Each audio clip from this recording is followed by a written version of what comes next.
बच्चों, आज मैं आपको फोर्स के बारे में बताने वाला हूँ। फोर्स किसी ऑब्जेक्ट पे जब लगता है तो कुछ चेंज प्रोड्यूस होता है, कुछ खास बात होती है। वो खास बातें क्या होती हैं वो मैं आपको बताऊंगा। पहले आप ये समझें कि फोर्स कैसे लगाया जा सकता है, पुश करके या पुल करके। किसी भी बॉडी को आप अगर आपको अपना मस्कुलर फोर्स लगाना है तो आप उस बॉडी को धक्का दे सकते हो दूर की तरफ, इसको पुश बोलते हैं। और पुल में बॉडी को आप अपनी तरफ फोर्स लगाते हो, उसको पुल बोलते हैं। तो पुल और पुश ये फोर्स हो सकते हैं। दो तरह के तरीके से आप बॉडी के ऊपर फोर्स लगा सकते हैं। ओके, फिर मैं ये बताना चाहता हूँ आपको कि फोर्स लगाने से बॉडी में क्या क्या चेंजेज की पॉसिबिलिटी है। आप काउंट करिए और साथ के साथ याद भी करते जाइए तो अच्छा रहेगा। एक तो फोर्स लगने से जो बॉडी रेस्ट में है उसमें मोशन प्रोड्यूस हो सकता है, और अपोजिट भी, जो बॉडी मोशन में है वो बॉडी रुक सकती है, रेस्ट में आ सकती है। ये फोर्स कर सकते हैं। It can produce motion, it can cease motion. Okay, अब आगे देखिए। फोर्स एक्सीलरेटर जो है वो फोर्स लगाता है, फोर्स से ही एक्सीलरेशन प्रोड्यूस है। बिना फोर्स के एक्सीलरेशन प्रोड्यूस नहीं हो सकता। तो फोर्स लगाने से बॉडी एक्सीलरेट हो सकती है। दैट मीन्स उसकी स्पीड बढ़ सकती है, उसकी वेलोसिटी बढ़ सकती है, या फिर रिटार्डिंग फोर्स भी हो सकता है, रोकने वाला फोर्स।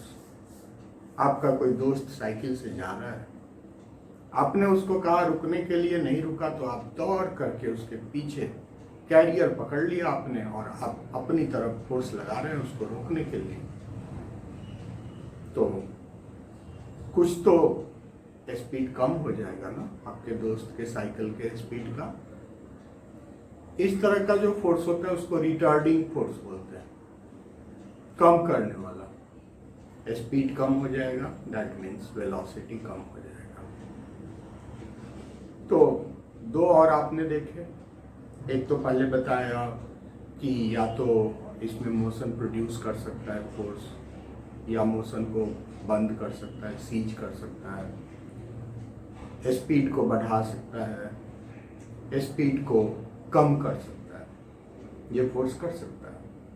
और अब एक बात और, क्या हमेशा फोर्स लगने से स्पीड कम होता है या ज़्यादा होता है? कुछ ना कुछ होता है, ऐसा लगता है। कॉमन सेंस में, बातचीत के सिलसिले में अगर आप सोचेंगे तो आपको ऐसा लगेगा कि अगर किसी बॉडी पे फोर्स लगता है तो या तो उसका स्पीड बढ़ेगा, या तो एक्सीलरेटिंग फोर्स होगा तो स्पीड बढ़ेगा, या रिटार्डिंग फोर्स होगा तो स्पीड घटेगा। लेकिन जरूरी नहीं है बच्चों कि बॉडी पे फोर्स लगे तो उसका स्पीड बढ़े या घटे, जरूरी नहीं है। मैं आपको एक फोर्स के बारे में बताता हूँ, सेंट्रीपिटल फोर्स। ये सेंटर की तरफ लगता है। आप कोई ऑब्जेक्ट ले लो छोटा सा, उसको धागे से बांध लो और धागे के दूसरे एंड से उसको पकड़ के घुमाओ। ऐसे ऐसे घुमाते हो ना आप कभी। तो आप उस बॉडी पे सेंट्रीपिटल फोर्स लगाते हो, धागे से जो फोर्स लगाते हो वो सेंटर की तरफ फोर्स लगाते हो, दैट इज सेंट्रीपिटल फोर्स। कोई ज़रूरी नहीं है कि बॉडी को आप अगर थोड़ी कोशिश करो तो यूनिफॉर्म स्पीड से भी घुमा सकते हो, एक जैसे स्पीड से आप फोर्स तो लगा दो। और बॉडी एक जैसे स्पीड से घूम रही है, फिर भी कुछ चेंज हो रहा है। क्या चेंज हो रहा है? सोचो, वेलोसिटी में चेंज हो रहा है। That means direction of motion change. तो फोर्स का एक और प्रॉपर्टी पता चल गया। 5 बातें हो गई ना, फिर से गिनिए। Force can produce motion, force can cease motion, force can accelerate a body, force can deaccelerate a body, and now force can change the direction of motion. Her point पे यूनिफॉर्म सर्कुलर मोशन में जो direction change हो रहा है उसके लिए कौन responsible है? उसके लिए रिस्पॉन्सिबल है centripetal force, that is also a force. और इस फोर्स की वजह से ना तो स्पीड कम हो रहा है ना स्पीड बढ़ रहा है, लेकिन बॉडी का डायरेक्शन ऑफ मोशन चेंज हो रहा है। आप जानते हो ना, वेलोसिटी वेक्टर क्वांटिटी है। तो डायरेक्शन ऑफ मोशन में चेंज होने का क्या मतलब? इनिशियल वेलोसिटी कुछ और था, कुछ देर पहले की वेलोसिटी आप इनिशियल वेलोसिटी ले लीजिए, कुछ देर बाद की वेलोसिटी को फाइनल वेलोसिटी ले लीजिए। दोनों के मैग्नीट्यूड सेम थे, लेकिन डायरेक्शन में फर्क था ना। एक समय देखा तो बॉडी ऐसे जा रही थी, दूसरे समय देखा तो बॉडी ऐसे आ रही थी, आपकी तरफ आ रही थी, एक बार आपसे दूर जा रही थी, ऐसे हो रहा था। तो इसका मतलब है कि वेलोसिटी में चेंज होता है। You know, change in velocity is related to acceleration and acceleration is related to force. तो आप, ये बात ठीक है, मैं मानता हूं कि स्पीड में चेंज नहीं हो रहा, लेकिन वेलोसिटी में चेंज हो रहा है। वेलोसिटी में चेंज हो रहा है, आप मानते हो ना? वेलोसिटी में चेंज हो रहा है, दैट मीन्स एक्सीलरेशन है। और अगर क्योंकि एक्सीलरेशन तो वही होता है, change in velocity upon time, time तो लग ही रहा है कुछ। तो वेलोसिटी में चेंज हो रहा है इसलिए एक्सीलरेशन है, और एक्सीलरेशन है इसलिए फोर्स है। इस फोर्स को सेंट्रीपिटल फोर्स कहते हैं। ये फोर्स न तो स्पीड को बढ़ा रहा है न स्पीड को कम कर रहा है, स्पीड तो कांस्टेंट है ना? तो 5 ड्यूटीज आपने देख ली है फोर्स के। क्या यहीं पे बात खत्म हो जाती है? नहीं। एक स्प्रिंग ले लो, उस पे फोर्स लगाओ, क्या होगा? अगर कॉम्प्रेसिव फोर्स लगाओगे तो उसका साइज कम हो जाएगा, अगर इलोंगेटिव फोर्स लगाओगे तो उसका साइज ज्यादा हो जाएगा। तो एक और पता चला ना, force can change the shape of a body, force can change the size of a body। आप स्प्रिंग को मोड़ भी तो सकते हो, ऐसे मुड़ जाएगा फोर्स लगाओगे। अगर कमजोर स्प्रिंग हुआ तो, बहुत मजबूत वाला स्प्रिंग हुआ तो शायद आप नहीं मोड़ पाओगे, लेकिन मामूली स्प्रिंग जो पेन में लगा होता है उसको अगर कोशिश करोगे तो मुड़ जाएगा आपसे, थोड़ा लंबा भी हो जाएगा, थोड़ा छोटा भी हो जाएगा, है ना? That means force can change the shape and size of a body, है ना? तो इस तरीके से आपने देखा कि फोर्स के बहुत से ड्यूटीज हैं। क्या एक बात पे मैं और डिस्कस करना चाहता हूँ, क्या ये जरूरी है कि बॉडी तभी तक मोशन में रहेगा जब तक कि उसके ऊपर फोर्स लगेगा? इस बात को सुकरात ने कह दिया बहुत पहले, आज से लगभग 2400 कितने हुए? 2400 ईयर्स एगो, मतलब बीसी की बात है, 350 बीसी के आसपास में प्लेटो के एक शिष्य हुए थे। उनका नाम था, इंग्लिश में एरिस्टोटल लिखते हैं, अरस्तु, सुकरात भी उन्हीं को बोलते हैं। तो उन्होंने गलती से एक बार ये कह दिया था कि बॉडी मोशन में तभी तक रहती है जब तक उसके ऊपर फोर्स लगाया जाता है।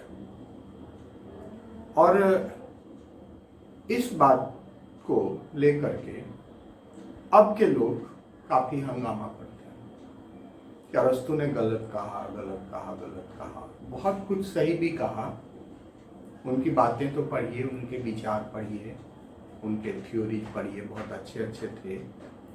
एक बात अगर गलत कह दिया तो इसका क्या मतलब है कि हम उनको गलत मान लें?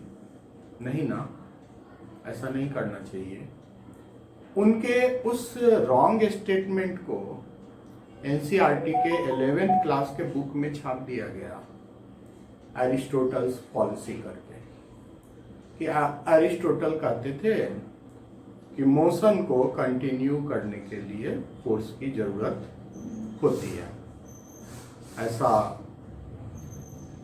एरिस्टो ने कहा और इसको बुक में छाप दिया, ये दिखाते हुए कि उन्होंने गलत कहा। चलिए, कोई बात नहीं है, अच्छी बात है। अगर किसी ने कुछ गलती की तो उसको सजा तो मिलनी चाहिए, लेकिन कुछ ज़्यादा ही सजा उनको दे दिया गया था।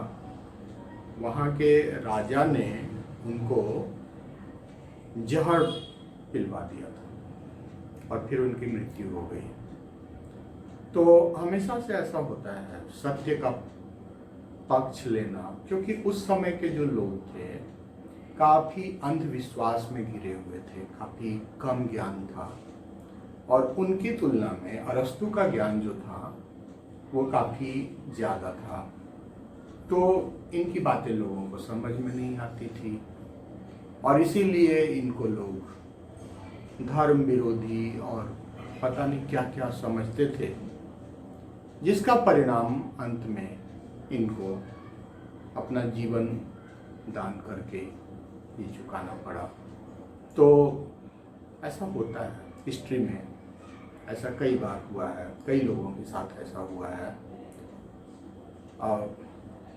तो आप ये ध्यान रखें कि मोशन के कंटिन्यू रहने के लिए फोर्स की कोई ज़रूरत नहीं रहती है। आपको ऐसा लगता है, एक बॉल को आप फेंकते हो, कुछ दूर जा कर के रुक जाती है, आपको लगता है कि मैंने फोर्स लगाना बंद किया और बॉल रुक गई। अगर आपको ऐसा लगता है तो नहीं लगना चाहिए, क्योंकि फोर्स लगाना तो आपने उसी समय बंद कर दिया ना, जब बॉल आपके हाथ से छूटी। तो बॉल को तो उसी समय रुक जाना चाहिए था, बॉल तो थोड़ा आगे जाके रुकी। एक्चुअली क्या है कि उस पर रेसिस्टिव फोर्स लगा। अगर बॉल हवा में है तो एयर का रेसिस्टिव फोर्स लग रहा है, अगर बॉल ग्राउंड पे है तो ग्राउंड का रेसिस्टिव फोर्स लग रहा है। तो इन सभी फोर्सेज की वजह से वो बॉडी रुकी है। आप सोचो कि कोई भी रेसिस्टिव फोर्स नहीं है, रोकने वाला कोई फोर्स नहीं है, और तब आपने एक बॉडी को सपोज वैक्यूम में जाकर के फेंक दिया, वो बॉडी चलती रहेगी, चलती रहेगी, चलती रहेगी। कोई रोकेगा तभी तो रुकेगी। तो ये कोई ज़रूरी नहीं है कि बॉडी के मोशन को कंटिन्यू करने के लिए फोर्स की ज़रूरत है, ऐसा नहीं है। और यहीं पे एरिस्टोटल रॉन्ग हो गए थे, उनका रॉन्ग स्टेटमेंट आ गया था। तो बच्चों, मुझे लगता है आप फोर्स के बारे में समझ चुके हो, फोर्स क्या होता है और फोर्स क्या क्या कर सकता है। नेक्स्ट वीडियो में मैं आपको बताऊंगा कि फोर्स कितने टाइप के होते हैं, बैलेंस्ड फोर्स क्या होता है, अनबैलेंस्ड फोर्स क्या होता है। ये सब बात करेंगे हम, फोर्स के बारे में डिटेल में बात करेंगे। ओके, तब तक आप भी थोड़ा सोचिए, पढ़िए, फोर्स के बारे में ज़्यादा से ज़्यादा जानकारी हासिल करने की कोशिश करिए। Thanks for watching.